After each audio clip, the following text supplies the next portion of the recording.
Hey guys, what's going on? Time for a little Jays talk today. I'm going to be covering two games. The yesterday game between the Toronto Blue Jays and the Houston Astros, and today's Jays game between the Twins and Blue Jays. So I was going to make a video this morning just covering the game from yesterday. Decided to hold off and cover them both in one go. Yesterday's game. Not a whole lot on the hitting side. The two things that stood out to me were the two bombs that were launched. Bo Bichette was sitting fastball on, I don't remember who it was that came in. Let's see if it says here. Gordon. So he ambushed a fastball and sent it, I'm going to guess it was about 500 feet. I know that's probably a little bit high on the guesstimation, but it was absolutely launched. And Addison Barger later in the game, I think his was 421 feet and around 110 miles per hour exit velocity. Addison Barger is a super exciting prospect. I don't know if he makes the team through spring training here, but still, the tools on the guy are outrageous. I would love to see him continue to get reps in right field in AAA to start the year, and then be a guy who you could see mid-season. The only reason why I think that he's probably bound for AAA is because his overlap with Loperfido, Rodin, and Wagner, trying to get at bats there as a lefty guy that doesn't have an obvious fit in the everyday lineup. I just don't think he would get enough playing time to have, you can't have 3 or 4 young lefties all sitting on the bench and not getting in regularly. But yeah, really promising stuff, seeing them putting good swings on the ball, absolutely crushing the ball, awesome stuff there. Just scanning through here, Will Wagner had an all right day.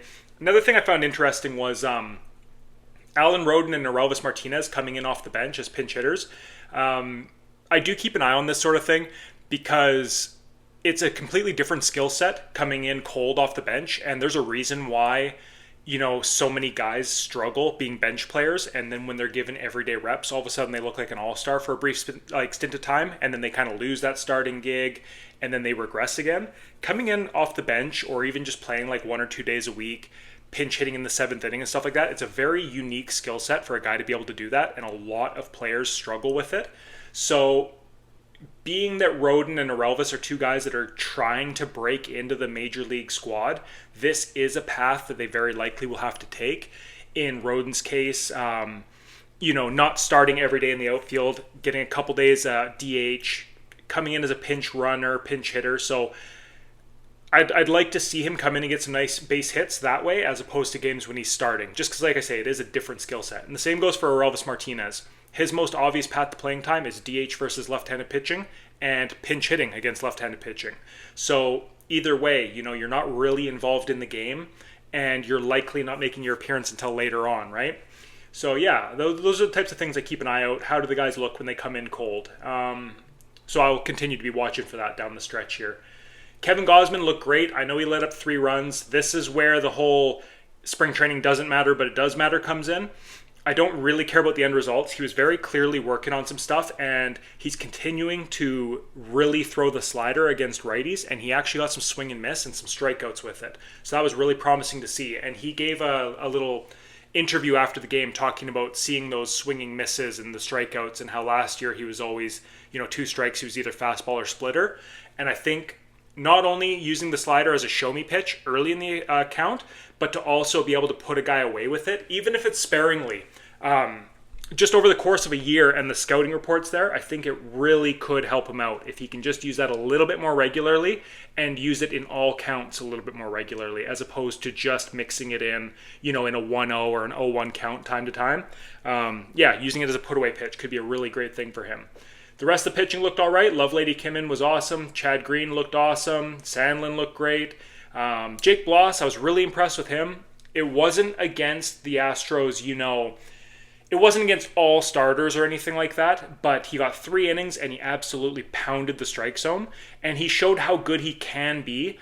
Even if his command isn't great, if he's at least hitting the zone with his pitches.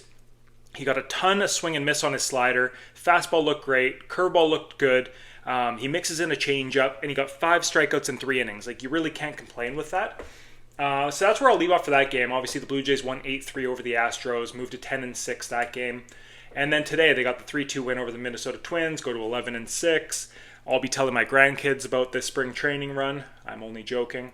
Now on to today's game on the hitting side of things. Andres Gimenez led off he didn't look great. He worked a walk. He's always dangerous on the base paths. So again, I'd like to see him probably bat ninth. He can always mix in as a leadoff hitter, but I don't think that that's the path that they're going to take to start the year. You never know. Davis Schneider came in, didn't really do much, struck out. Vladdy had an all right day. He hustled out a double play ball, got on base, and then he subbed out for Rainer Nunez. Anthony Santander looks good. He's coming around. Looks like he's going to be right on track for the start of the regular season, and I expect good things there. Bo Bichette looked good. Varsho hit another home run, which was kind of cool to see.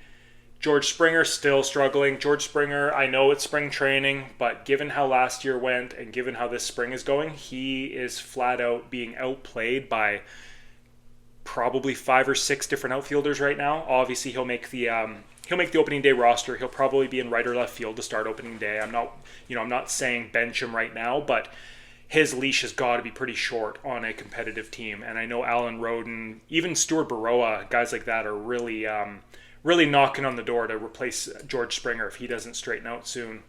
Dalton Varsho, as I mentioned, home run. He looks fantastic. Awesome to see. Want to see him out in center field a few more times before a regular season, but, he seems right on track. Alejandro Kirk doing a great job behind the plate. Love to see it.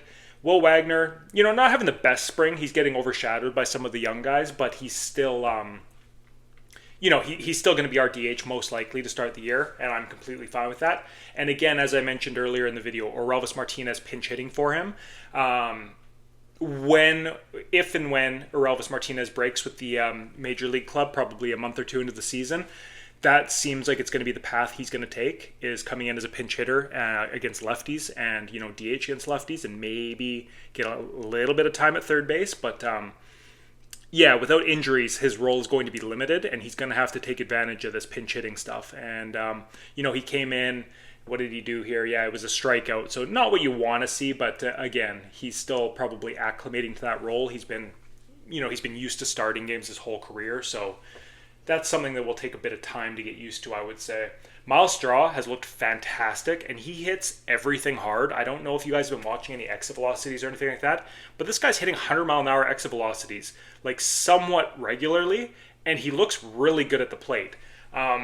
It could be due to slightly lower competition. It could be due to Popkins working on some stuff with him, and it's a super small sample size. But from what we have seen, it's a good small sample size, which is obviously better than a bad small sample size. So yeah, really like what I'm seeing out of Miles Straw, and I think he's making a case to be considered for that last bench spot as a defensive replacement, pinch runner type guy.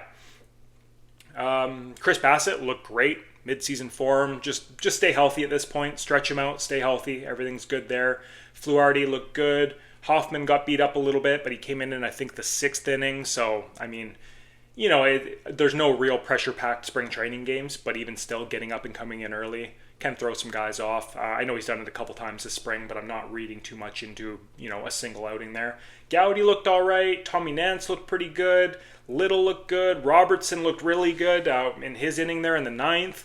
I was really impressed with him. He wasn't lighting up the radar gun. He was only throwing, 92, 93. He might have touched 94, but his changeup looked really good. At least I think that's what he was throwing. And he made the hitters look pretty uncomfortable. So he's a nice little depth piece that they've got there that they'll probably be able to hide away in AAA for a while. And you never know. With Swanson out, there's going to be some open competition for this last spot or two. And I think Ryan Burr is still hurt.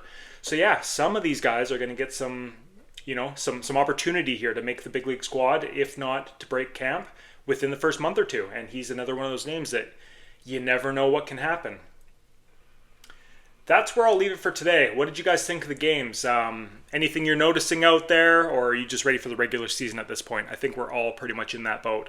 I'm trying to enjoy the ball. I'm trying to stay invested, but I'm ready for some regular season. And I'm actually really curious to see who they decide to take on the bench heading back to Toronto. It'll be really interesting to see. I'm really hoping that either Alan Roden or less likely Orelvis Martinez make the opening day squad, just because I'm really optimistic and they've done absolutely everything you could hope for in spring training to give themselves a chance. And that's really what you want to see. That actually is a final point that I want to say, is just seeing Roden, Barger, Davis Schneider, Miles Straw, like all of these guys with the competition for those final bench spots, they are all putting up. And I think that says a lot about the mental makeup. And these guys know, you can make the argument that spring training is meaningless, but it's not to these guys, and you can tell they're all doing a really good job at putting their best foot forward, and you love to see the number of guys that are trying to put their name in the race for those final bench spots. Great stuff to see. Anyways, leave a comment below with your thoughts. I'll talk to you guys later. Bye-bye.